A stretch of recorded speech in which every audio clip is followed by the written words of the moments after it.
Tonight on News 5 Live, police intercepts drug plane near Lemonal. 9 men are caught, including law enforcement and the BDF commander's driver. We'll take you on the scene of the landing. Curfew time changes and gyms and churches can reopen. Supreme Court makes a ruling in the police dreadlock case. And the BDF celebrates their 43rd anniversary. Details of these stories and much more coming up in tonight's newscast. It's a fact that you can access unlimited services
evening and welcome to News 5 Live for Friday, January 29th. I am Sabrina Daly. 25 bales of cocaine and 9 men, most of whom are law enforcement officers, have been taken into police custody following an operation overnight in northern Belize District. Regional counterparts were tracking an aircraft which departed from South America sometime earlier.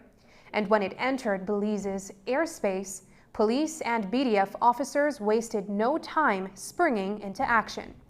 The twin-engined aircraft went down in the area of Lemonal and Crooked Tree, and by the time police responded to the location, they were able to capture one of 2 boats in a nearby lagoon. Inside the detained vessel were 9 Belizeans who were in possession of 2 bales of cocaine. At the scene of the burnt aircraft were another 23 bales of cocaine. This morning, a news team headed out to the remote area. Reporter Isani Caetano and cameraman Rick Romero have the following story. Just behind me are the charred vestiges of a twin-engine aircraft that crash-landed overnight in this remote area of northern Belize District. Inside was a consignment of 25 bales of cocaine destined for the North American market. A law enforcement operation overnight, somewhere in the vicinity of Lemonal and Crooked Tree villages, led to the discovery of a burnt drug plane. The flight pattern of the aircraft was being monitored by the Joint Intelligence Operations Command as it entered Belizean airspace. Around 9:50 p.m. last night, we received information through JAYAC of a plane leaving South America and that the plane may be heading our way.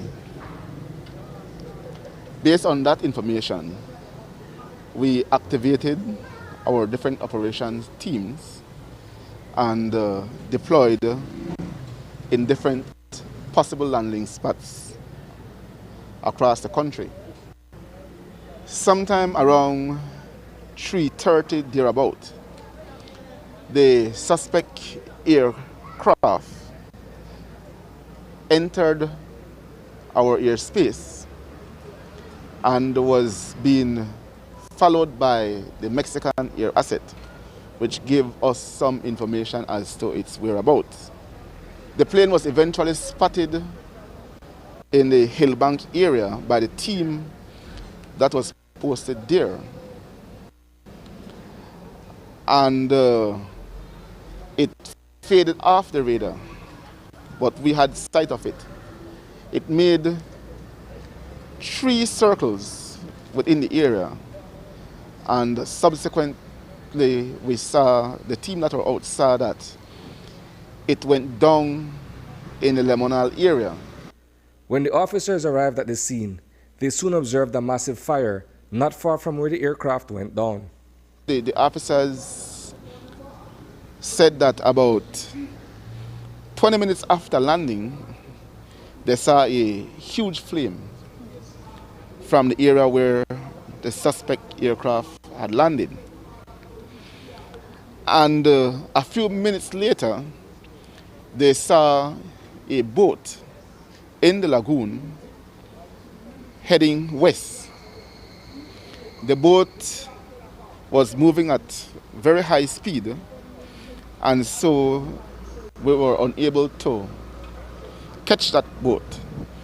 But minutes later, another boat was seen, a smaller vessel this time, was seen coming from the same direction where the plane was seen, where they had seen the plane went down.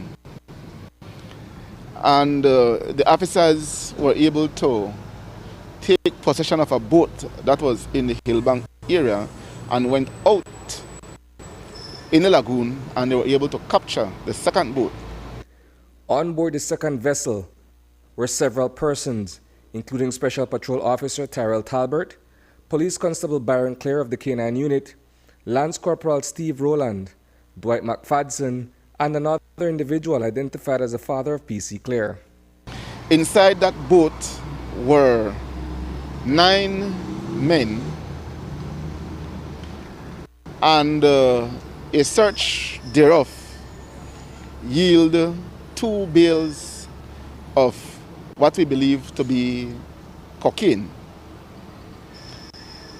The individuals and the boat was taken to the dock, where we learnt the names of the persons to be one Tyrell Talbert, who is assigned to the Special Patrol Unit as SPU, one Byron Clear, police constable assigned to K9 Unit, and I think one Steve Rowland, I think that's the name, who is a Lance Corporal in the Belize Defense Force. We also had in that vessel Dwight Madfadzen. We have another man, Clear, who is the father of PC Clear, and some other individuals. There were a total of 9 of them, as I said. We took possession of the content of the vessel and the individuals. They were brought here at Queen Street Police Station, where the 2 bales of suspected cocaine was weighed and amounted to somewhere around 64 kilos. Reporting for News 5, I am Isani Cayetano.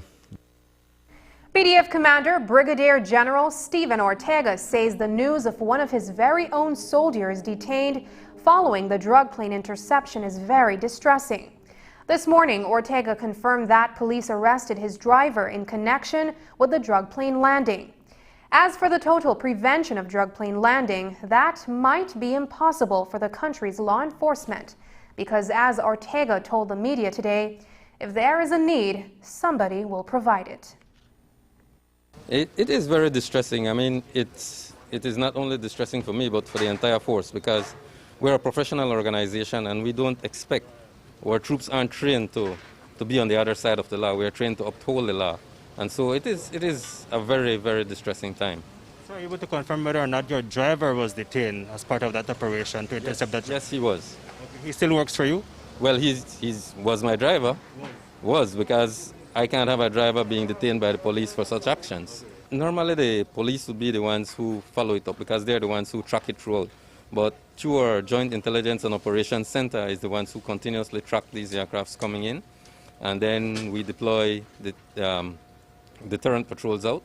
And should it make a landing as this one did this early this morning, we try our best to intercept, and we intercepted this one with some personnel. So it is a very successful day for us as well in that aspect. In your professional opinion, is it that these drug planes will never stop landing in Belize, in these areas? If there's a need, somebody will provide it.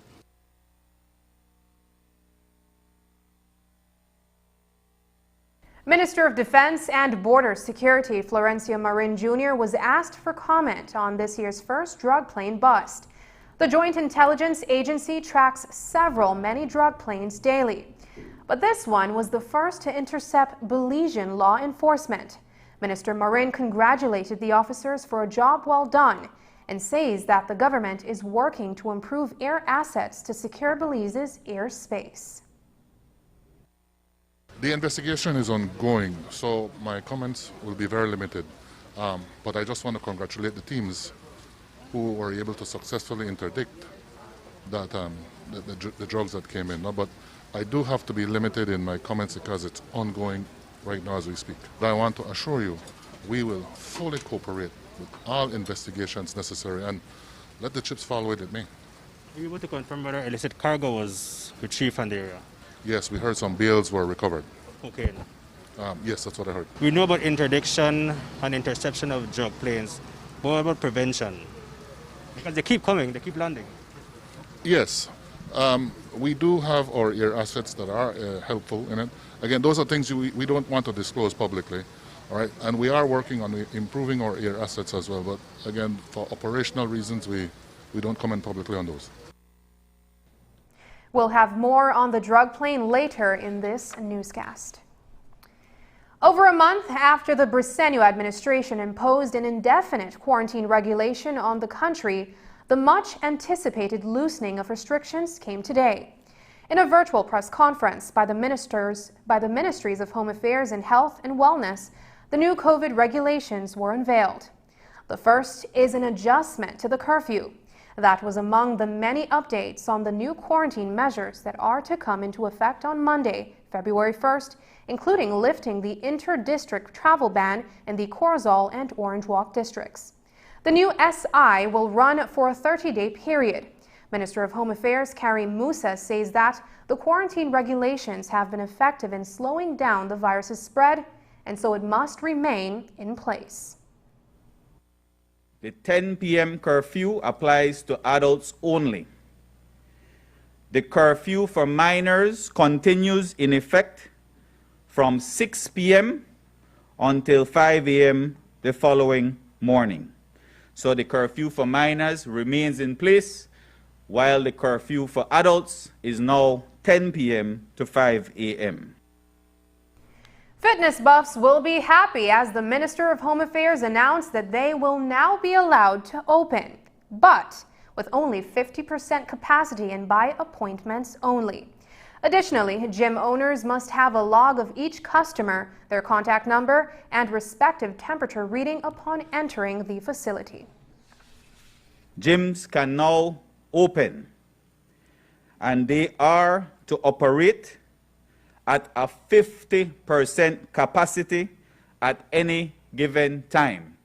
So similar to restaurants, gyms can also operate, but at 50% capacity. The gym must, like restaurants, must be properly ventilated. The gym owners and operators are also required to sanitize regularly. Sanitize all of their equipment after each and every use. So if one individual is using it and then shifts over to another machine, the gym operator is to ensure that the equipment is sanitized before another person uses that particular piece of equipment. Capacity for churches has also been increased from 10 persons to 50% capacity, but is restricted to a 1-hour service. At the last sitting of the House of Representatives, legislation was amended to allow for the ticketing of violations that is, under the Public Health Safety Act.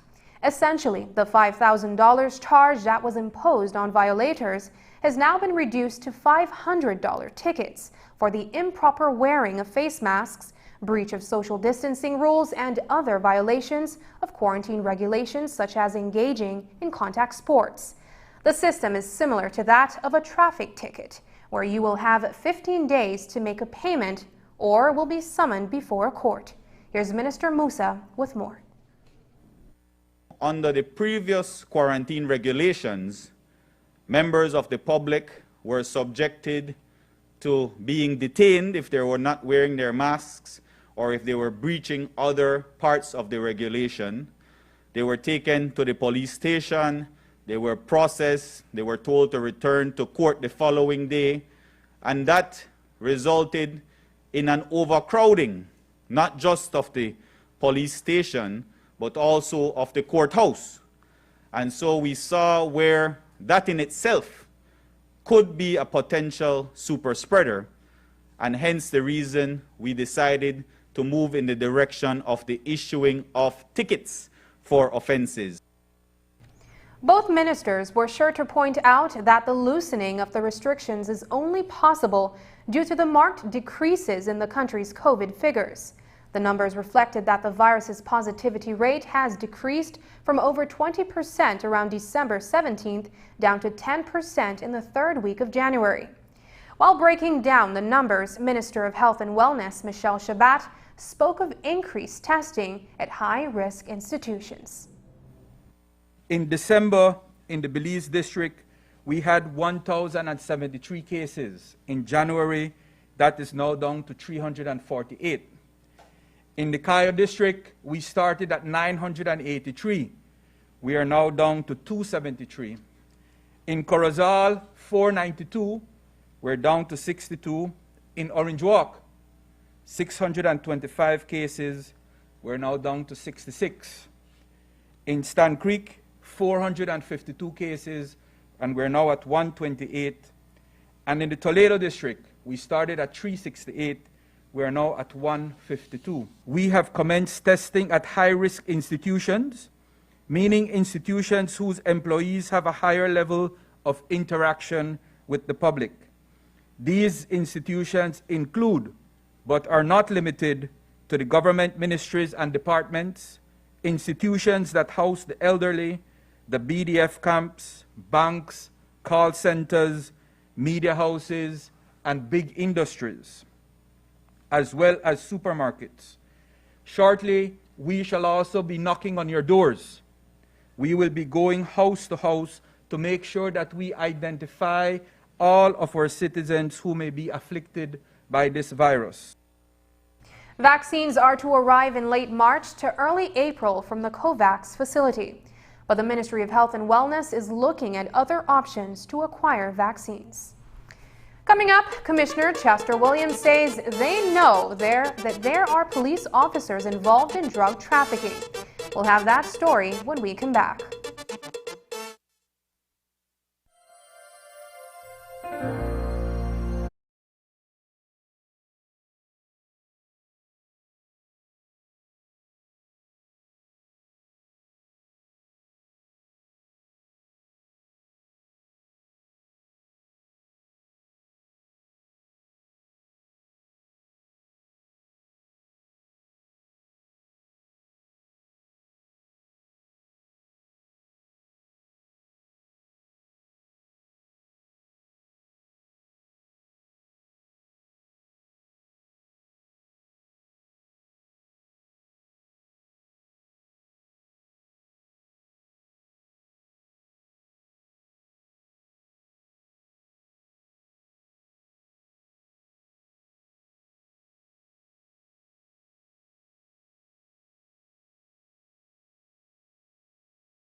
As we reported earlier, the drug plane interception and bust yielded 25 bales of 750 individual kilos of cocaine.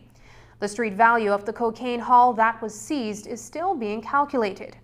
While the men on board the vessel were found in possession of 2 bales, the remaining 23 were discovered near the crash landing site. Acknowledging that it would be difficult to charge the men for the quantity found near the airplane, Commissioner of Police Chester Williams says police will undertake an additional investigation.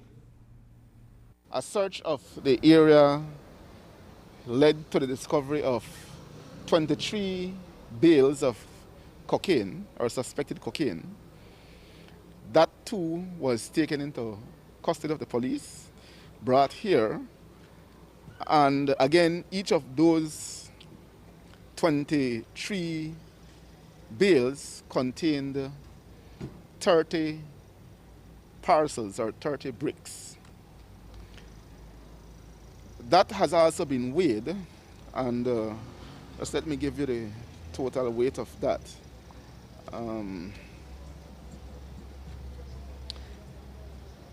It amounted to 732 kilos.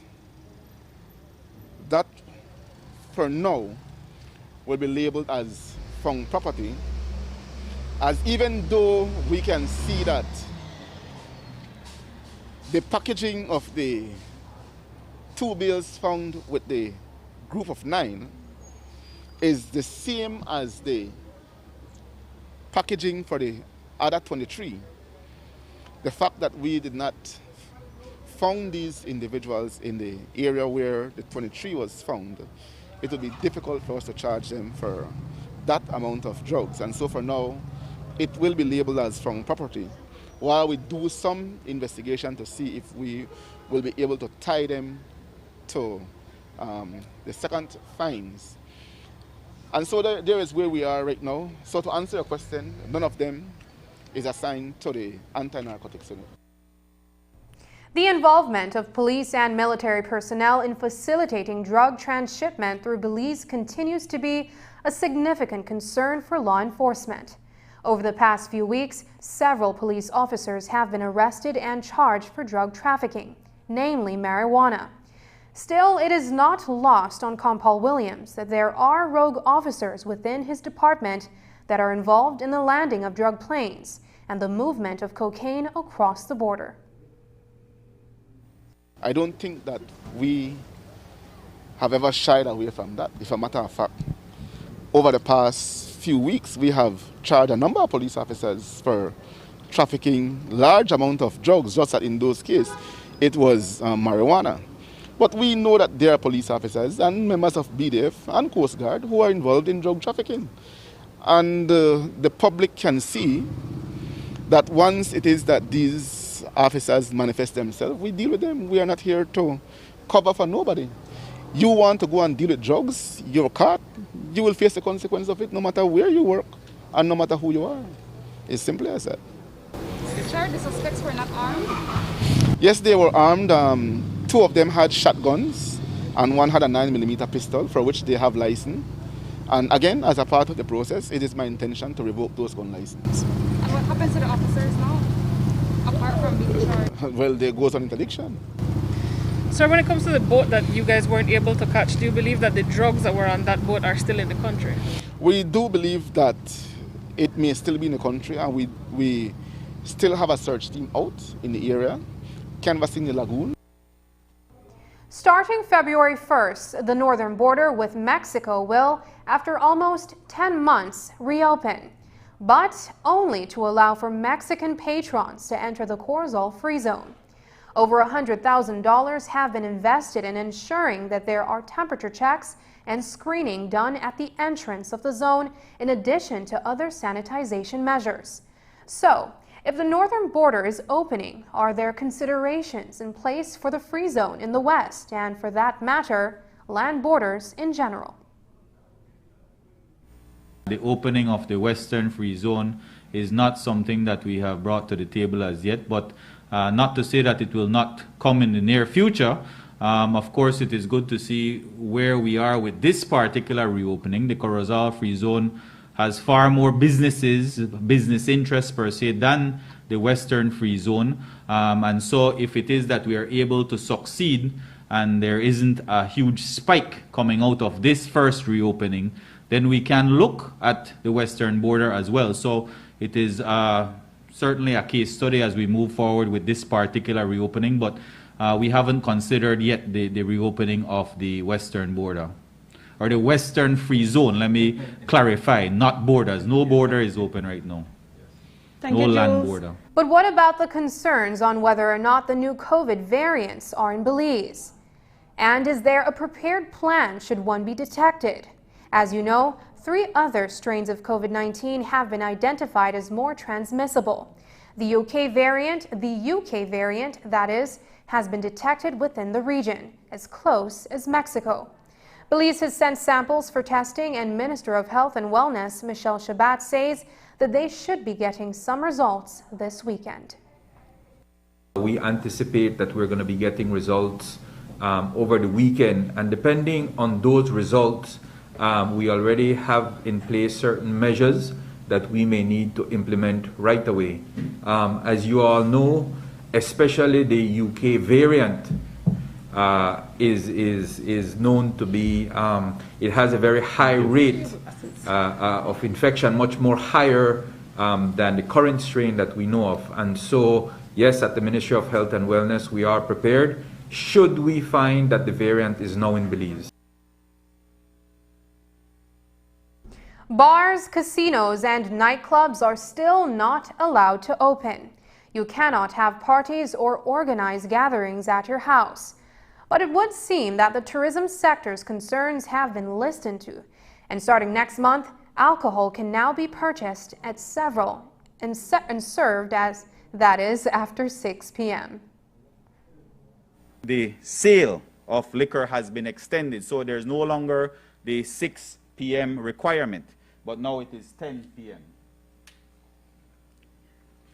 But let me make this very clear. Like I said, that only pertains to restaurants and shops. If your shop license says that you can only sell alcohol until 9 p.m., that doesn't mean you can take advantage of the new regulations and sell until 10 p.m. Absolutely not. So if your shop license is 9, that is the cutoff time for selling alcohol.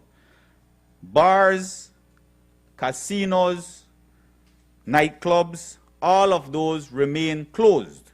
So none of those businesses are allowed to operate during the term of these regulations. Still to come, over 2,000 domestic violence reports every year. We dive deeper into this disturbing social problem. Did you know that the other guy's truly unlimited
Today, the Supreme Court handed down a big win for 2 police officers with dreadlocks.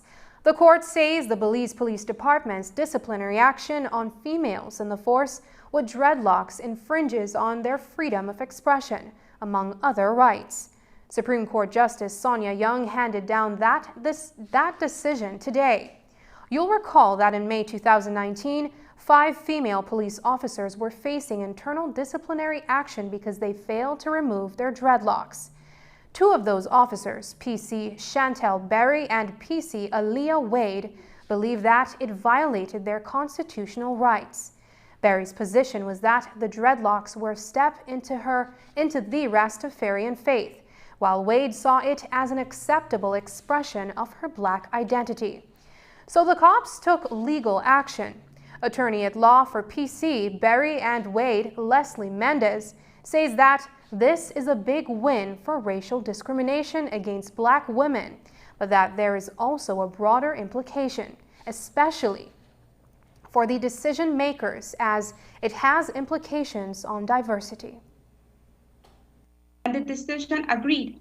Thankfully, Justice Young gave a decision validating the positions of the female police officers and finding that indeed they violated their rights to freedom of conscience, freedom of expression, as well as freedom against discriminatory treatment.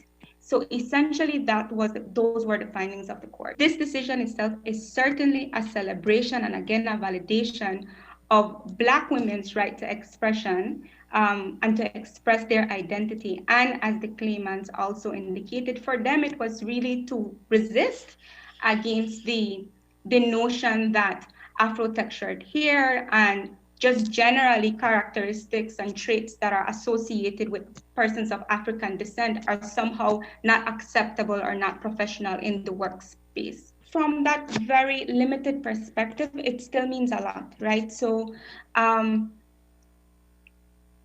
looking at the judgment, and there's no written judgment as yet, that I'm assuming will come shortly, but in the oral decision, it was clear that what the implications are is that it is an obligation or a call on decision makers to really take into consideration the implications on diversity when they are imposing what facially looks like a neutral and like a neutral regulation that applies to everybody the same, so that the right to protection against discriminatory treatment does not only guarantee that you're going to be treated the same, but rather it also guarantees that our differences will be accommodated and that our differences will be celebrated.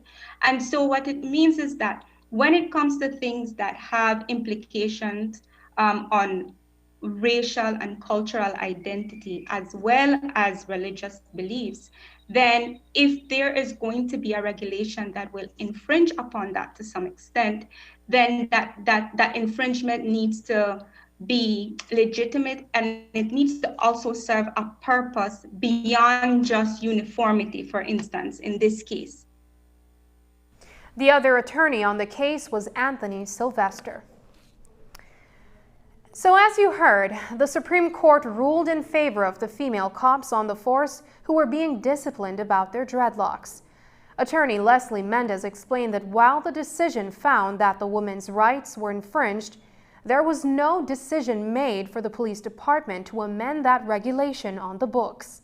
Mendez says that is because the court's decision was that the specific piece of regulation being applied to the woman with dreadlocks was being misapplied. Mendez says that this is a big decision that Belizeans should laud, including the woman who bravely challenged the department's regulation, because similar challenges in other jurisdictions have failed to get a favorable outcome from the court. What the court did is that the court made a declaration indicating that the directive is unconstitutional for all these various reasons. And she considered that it was sufficient to leave it as a declaration, because the natural consequence of that then is that, for instance, the disciplinary proceedings would not be pursued, for instance. And also the decision itself does not say that, but I would go further to say that the essence of the decision certainly now compels a revision of policies that might be affecting persons in this way. The specific regulation in this case was not considered to be unconstitutional by the court, because the court said that it was a misinterpretation by the department itself to stretch that regulation to also apply to locks, because Regulation 4 did not explicitly provide for locks. And so the court found that the regulation as coach was fine, but that it was misapplied. I really do think that this is a case that we should be proud of. In other jurisdictions, similar challenges have happened and they have not had this positive outcome. I can tell you that the claimant very much felt incredibly validated and were very happy with the outcome, because coming up to the time of the decision and even before making the decision to file a claim, they were really getting some pushback. They were getting a lot of support, of course, but they were also getting a lot of pushback, and there was always the fear that they might be losing their jobs. There were always the fear that even if they did not lose their jobs, they would be pushed to resign. And so I do think that we owe them a great debt of gratitude for what the implications of the decision is, not to only them, but to us as a country and as a region. 2 weeks ago, reports surfaced that a woman in the Honduran caravan had complained that a BDF soldier sexually assaulted her at the Cadenas outpost in southern Belize. The report suggests that the Belize Defense Force had launched an internal investigation into the conduct of one of the patrols.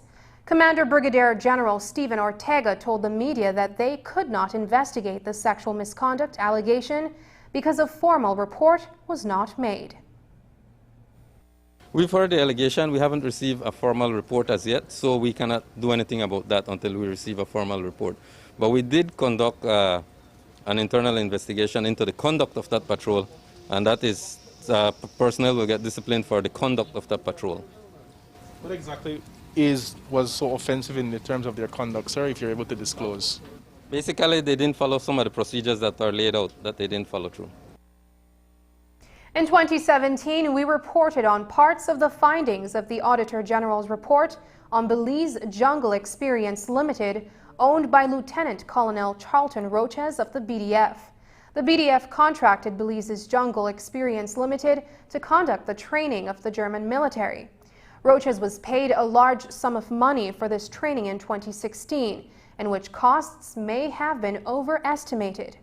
The audit found that Roches profited from business transactions done with the German army, monies that should have been collected by the government of Belize. He was placed on administrative leave pending the outcome of the probe by an investigative team. It's been almost 3 years, and according to BDF Commander Stephen Ortega, the investigation has been passed on to the police and is still ongoing. That investigation is still ongoing by the police department. So it is an ongoing. We started it, and then we realized that it's best we hand it over to the police.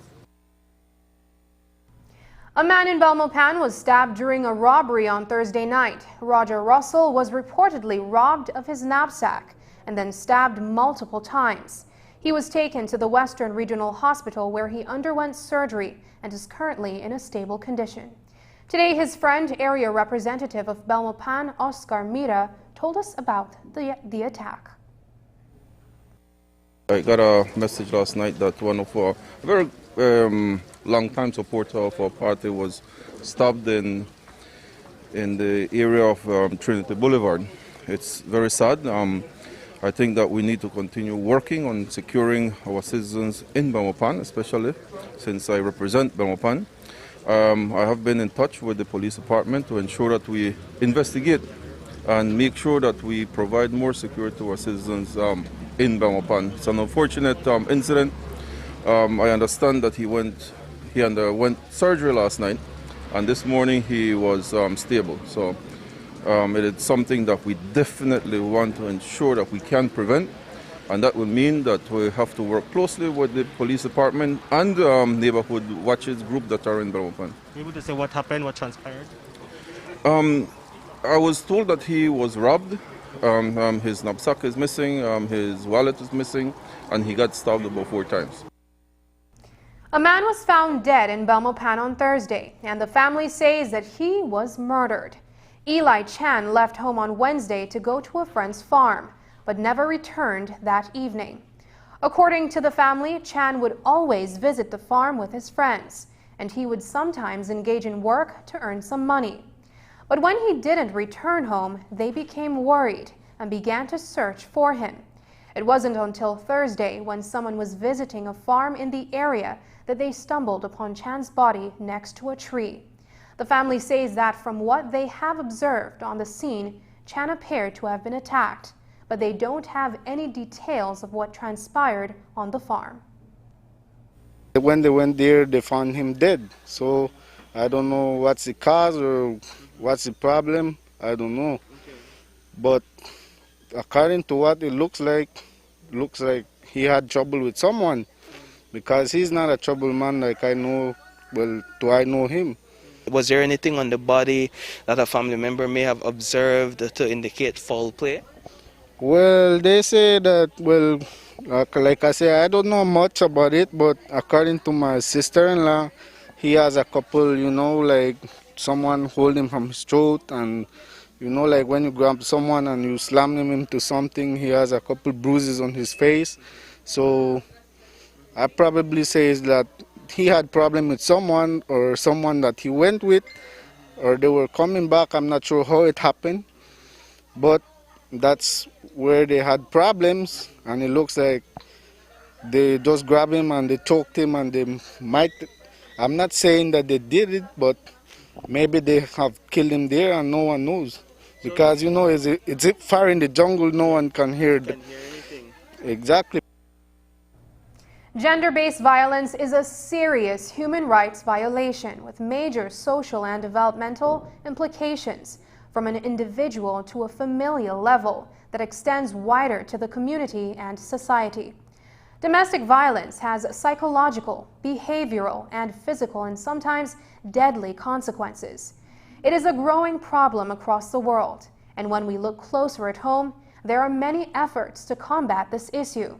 The numbers show that domestic violence disproportionately affects women and girls.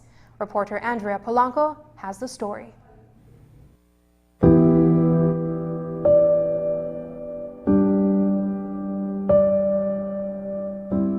She was a young girl when she went with him, and I gave them my blessings.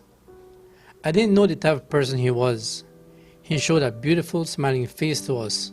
My 2 sons worked with him, and one of them asked Mary to return with them because her husband was mistreating her. He used to even take out his gun. He didn't care. The thing is that he treated her so badly until now I'm finding out just how abusive her husband was to her. I used to call her every 2 or 3 days and used to ask her, "Daughter, are you okay? Are you okay?" And she would reply, "Yes, Dad, I'm okay." But she was clearly not okay.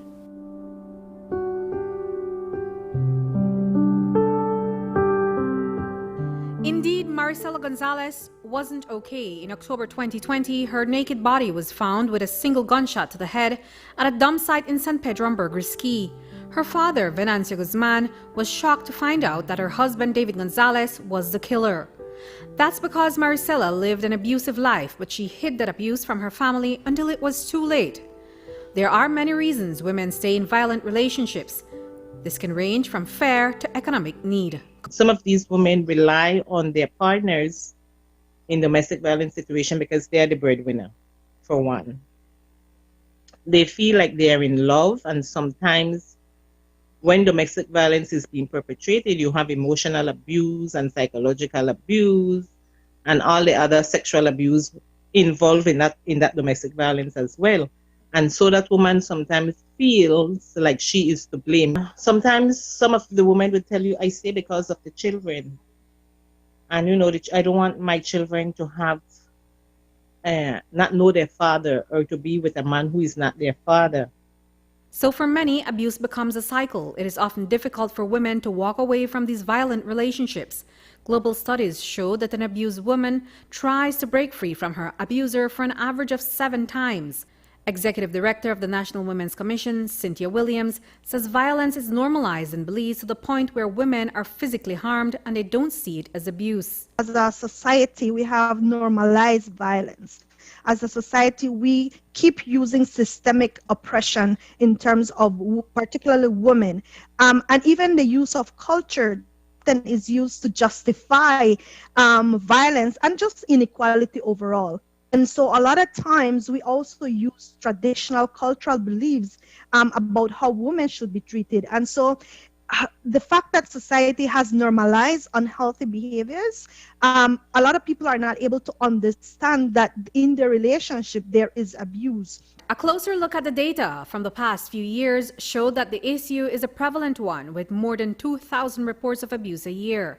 That violence has claimed the lives of 36 women between 2018 and 2019. In 2018, there were 2,061 reports of domestic violence. 78% of the victims identified as females. The 2018 statistics show that 570 common law husbands were identified as the abusers. That's followed by 366 who were categorized as other relatives. 328 ex-common law husbands were the abusers and 256 husbands listed as the abusers.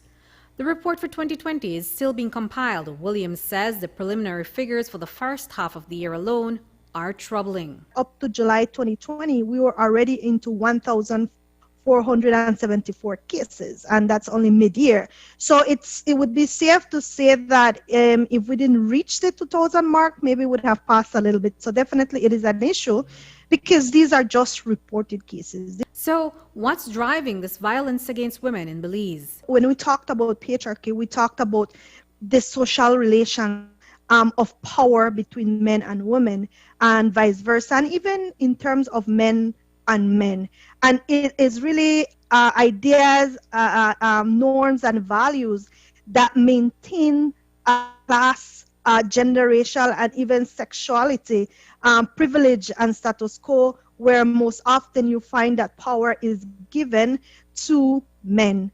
And a lot of times they rely on keeping that power and control through violence. We also find instances where even legislatively, structurally, which is even worse because it really integrates those type of oppressive norms and values into our system. Along with these types of systems, we have in so many ways allowed or the message how power can also affect men negatively because they have to maintain this persona and it doesn't allow them to communicate, it doesn't allow them to express themselves other than violence. So that is one of the areas really are the underlying factors and causes of gender-based violence. Keep your head high, no woman no cry, make nobody mash up your life. People may try, no woman no cry, make. If you or someone you know is experiencing domestic violence,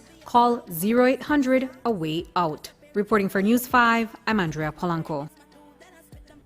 After the break, meet the San Pedro mayoral hopefuls.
Message from your Ministry of Health.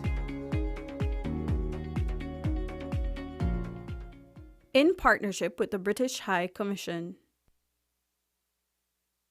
The municipal elections are 33 days away. Over the past few weeks, the major political parties have been releasing their official slates for the municipalities across the country. In San Pedro town, both the UDP and PUP mayoral and councillor candidates have been working the streets to poll the residents about their concerns and share their manifesto goals for the island town. News 5 Dwayne Moody caught up with some of them on the campaign trail. Most of the new time voters have never seen a PUP town council or a PUP government. And I'm pretty sure that they all want a change because they haven't seen what another party can do. And we are here, ready to serve, ready to work. The municipal race in San Pedro is heating up as political slates are already on the ground campaigning. For 18 years, the town council on the island has been run by the United Democratic Party. For the March 3rd municipal elections, Mayor Daniel Guerrero is not recontesting, but one of his councillors, Ruben Rux Gonzalez, is stepping up as the UDP mayoral candidate. Our job is to make sure that we hear them.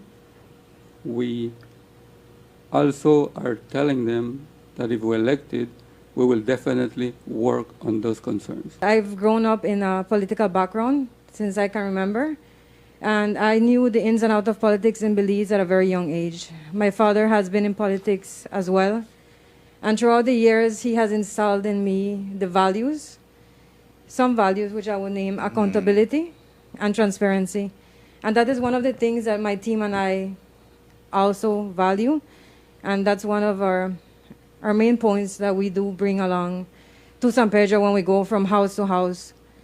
We want to change the culture of politics on the island. There are various issues of concern shared by island residents in the Boca del Rio, San Mateo, and the DFC areas. Among the concerns are the deplorable conditions of roads and the economic hardships pre-COVID. We catch and kill, like Belizeans say, you know. But it's pretty much just to pay the bills, man, and to buy leave provisions on the weekends. There's no money saving at all. In the DFC area, if there's one thing we need, it's the roads to be fixed, you know.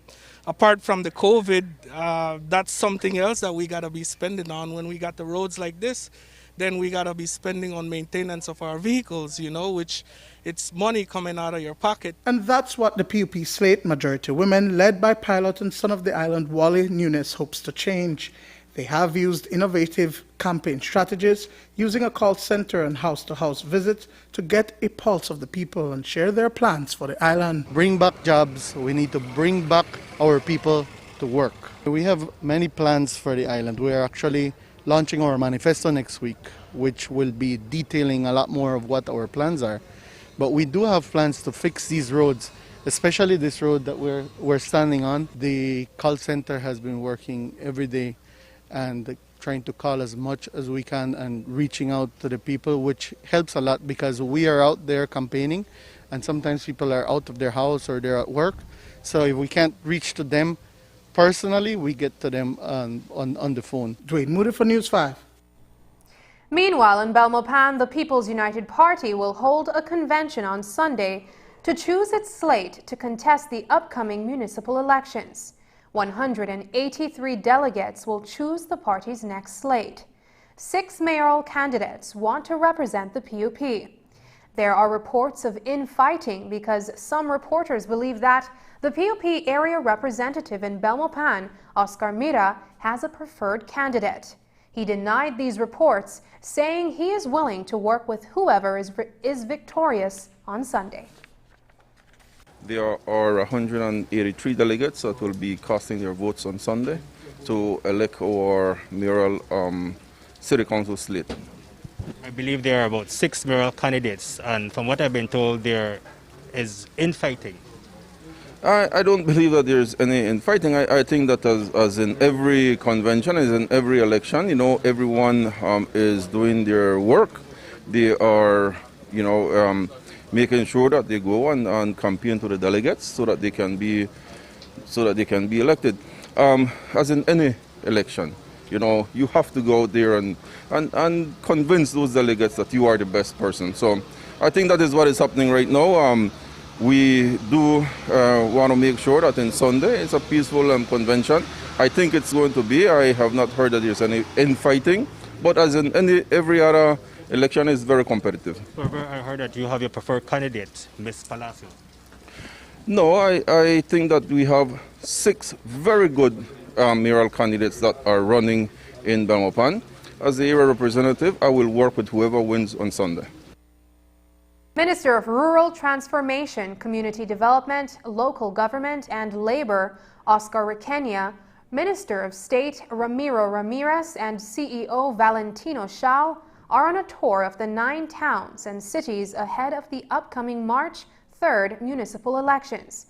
They are getting a first-hand view of various departments' needs, from human resources issues to lack of transportation. Requena is also looking at finances and accountability at the various local governments, including village councils. Millions of dollars have been invested in revenue in reverse osmosis water systems in several villages, but no support was provided. And there have been challenges. Minister Oscar Requena says that he will soon propose amendments to the legislation to empower village councils to address water boards' issues and allow for better rural development. We are going to create more autonomy, and we are going to provide that autonomy to the village councils. So very soon, I am going to be taking, legislation, to the House to make the necessary amendments to empower our village councils. Not only will they, have responsibility for water boards, but we're also looking at other issues, revenue issues or measures that we are going to take.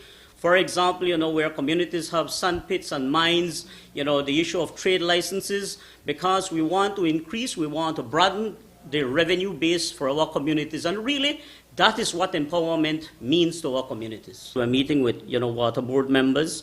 We are meeting with village council chairmen and chairladies and village council members, because we want to have a first-hand knowledge of what is the situation, on the ground. I want to particularly single out, the Ministry of, Rural Development as it relates to, water boards.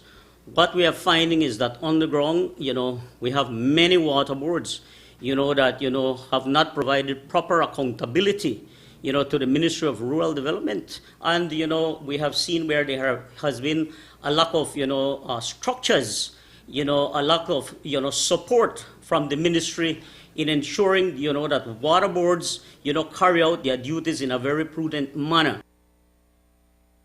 Coming up, there's no public parade or open day, but the BDF still celebrated their anniversary in style.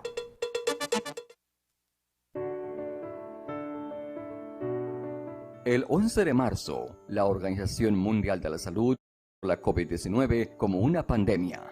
Una pandemia significa que el virus está en todas partes, pero podría no estar en todas partes al mismo tiempo. Si no hay casos en su área, no significa que nunca habrán casos en su comunidad. Para prevenir la propagación de la COVID-19 en su comunidad, quédese en casa a menos que sea absolutamente necesario salir. Practique el distanciamiento físico al salir. Lávese las manos frecuentemente con agua y jabón durante al menos 40 segundos o use un gel a base de alcohol. Evite el contacto con cualquier persona que tenga fiebre, catarro y tos o síntomas de gripe. Obedezca las reglas de cuarentena, aislamiento y toque de queda. Limpie y desinfecte las superficies que se tocan con más frecuencia, como las manijas de las puertas, mostradores, pasamanos, teléfonos y tabletas. No se toque los ojos, la nariz o la boca sin antes lavarse las manos con agua y jabón. Protejamos nuestra salud.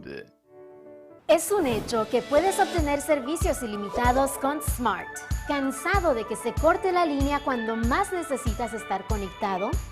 Es un hecho que cuando te suscribes al plan de Smart Plus, obtienes llamadas, textos y datos ilimitados. Y también es un hecho que te puedes suscribir con un grupo de 5 miembros al plan Smart Share y hasta 40 miembros al plan Smart Enterprise para llamadas, textos y datos ilimitados. Smart tiene los verdaderos planes ilimitados. Es un hecho. Sé smart y vive de forma smart.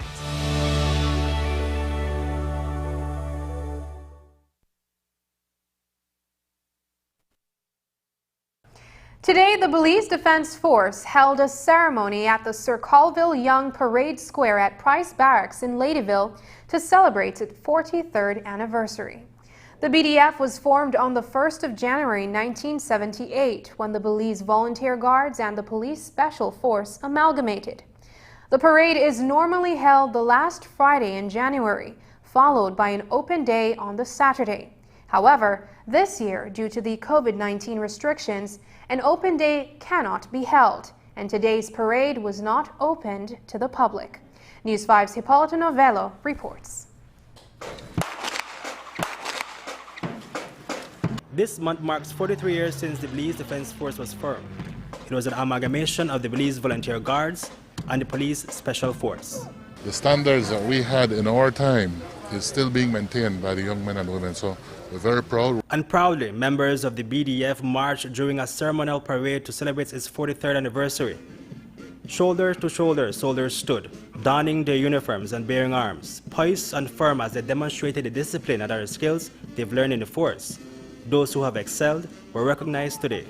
It is very significant. It's a milestone for us in that at this time we acknowledge people who have set the foundation for the BDF, and we also showcase ourselves to the futures who are expected to come into the force. So it is a very joyous and happy time for us. As Prime Minister John Briceño has said, the BDF has been a national stalwart providing protection and peace of mind, as well as a distinct sense of patriotism to our young nation. And salute to the women and men of the BDF, because it is on them the nation calls on a time of dire needs. The Belize Defense Force has held their name up high that any time the country has an emergency of some sort, who they call on first? BDF. Everybody call on BDF. You know, we have a problem, get BDF. While the BDF has played a more humanitarian role in the past few months, Minister Marin says the plan is to enhance the BDF presence along the border in the coming years. That we'll be able to have patrolling our borders much more. Right now, as you know, with all the constraints of the country, we're helping out with the quarantine efforts. BDF is always called for many things like disaster mitigation. If we could get a little bit more resources to be able to be on the border and maintain a more stronger presence along our border. Reporting for News 5, Hipólito Novello. And that's the news. We close our newscast tonight with the gorgeous scenery of the Chiqui Bowl. Our technical director, Rick Romero, compiled the montage of the breathtaking vistas he captured while covering a story at the Chiqui Bowl National Park. Remember that tonight's broadcast is available in both text and streaming video at channel5belize.com. You can also connect with us on our Facebook page at facebook.com/News5Live. I'm Sabrina Daly. Thanks for joining us, and from all of us here at News 5, please remember to wash your hands, keep your social distance, and stay safe. Good night.